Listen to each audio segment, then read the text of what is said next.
Coming up in the program, it's time to start tomato seeds indoors, and I'll show you how we can do it very quickly and efficiently.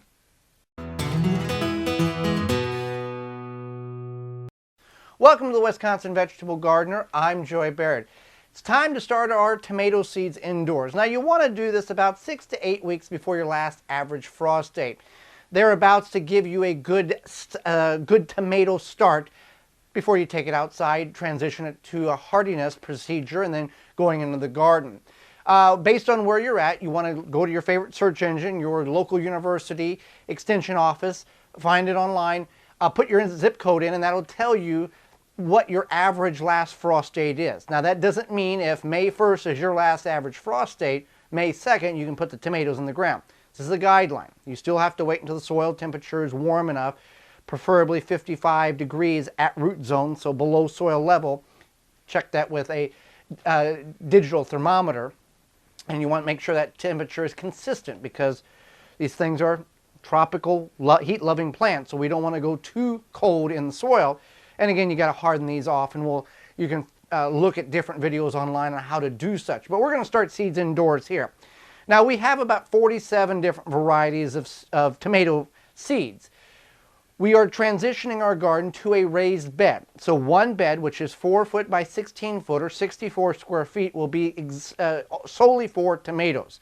We're going to do the Florida weave, which gives us about 30 to 33 tomatoes, give or take, in that raised bed. And we'll have other gardens where we'll have a few tomatoes. So we don't need to start all 47 varieties.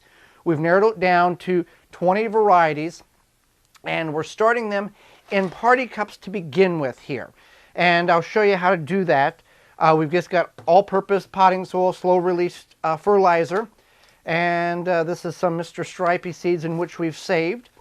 And the way we've done it in the past is I've put 5, 6, 10 seeds in these because we planted about 100 tomatoes in the gardens in which we are in.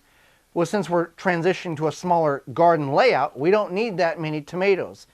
But with the seeds that are old, I am going to plant quite more seeds in the cup than 2 or 3 as the other varieties I have because the seeds are older and I want at least something to come up. And you can always get rid of the seeds or the seedlings. You just can't get them to grow 6 weeks from now when you need a few more.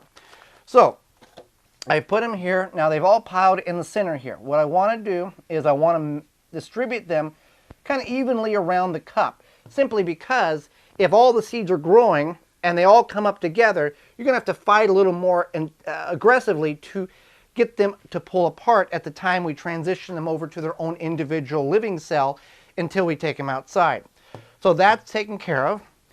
We're going to take some potting soil here, and we just want to dust the potting soil, 1/2 inch, 1/4 inch, nothing big. Give it a little firm tap there to make sure the soil and seed contact is there. Then what I do is, for the time being until germination occurs, I take a piece of paper towel, lay on top of it, and then water this whole system in. Not too much because these cups do not have drainage holes in them.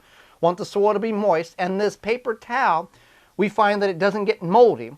It kind of creates a crust on the paper towel, gets crusty and prevents the evaporation out of the cup, so it holds the moisture next to the seed, so we get a stronger and more higher percentage of seed germination. If you just left this alone as is, in a day's time this would all be dry, and then a couple of days then on it keeps getting drier and drier and drier. So the soil and the seed and the moisture it's not combined, so you lose some germination or you get slower germination on that. Now we use window blinds to mark our tomatoes. Now after these tomatoes will sprout in about 7 to 14 days, then we'll put them underneath the Happy Leaf LED grow lights that we have behind me. We do not have to have the lights on until the seeds germinate. And after about 10 days, I will daily look and lift this up, as this will be a harder crust, and see how we're doing on germination. As I see the seeds germinate, I will remove the paper towel and make sure the soil stays moist. If you forget, you'll have the seeds kind of curled up underneath the paper towel. It's not going to hurt anything. They still think it's under soil, but go ahead and remove that and put it in your windowsill or under your grow lights, wherever the case is, and they'll be fine. Then at the point where they're all about 3 or 4 inches tall, got a couple of their true leaves beginning to develop, we'll transition them over to their final destination, which will be the 18-cell removable seed tray from rootmaker.com, and you can get these, save 10% by using the coupon code TWVG at checkout. And these are removable. I do have some here that are 18-cell that are standard altogether. Now these are very durable because the way they're molded. Now, yeah, they got a lot of holes in them. These systems air prune the roots, which allows you to have a more vigorous root system rather than the wraparound that would occur if we had one tomato in a cup per cup.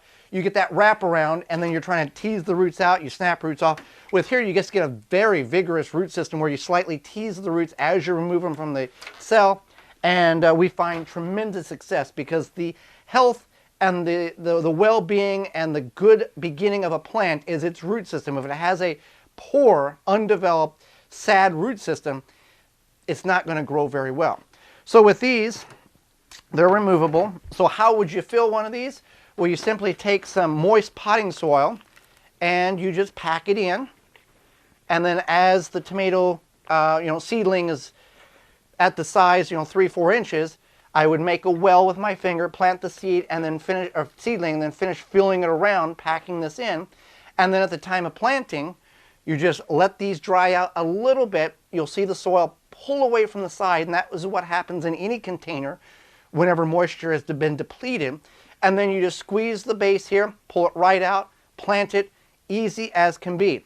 If you're doing the trench method, the benefit to using the extractable cells here, which this tray is about 7 years old, is that you can lay it on its side and the plant will gradually pull towards the sunlight. So if you're doing a trench method, it makes it a little easier to coax the plant to a bent format in order to get it in the ground. So that's really the simple, easy factor here on how to do that. We're not adding any fertilizer because we're not using peat pellets. Those contain no nutrients, in which you'll have to supplement some type of liquid compost tea or fertilizer in those.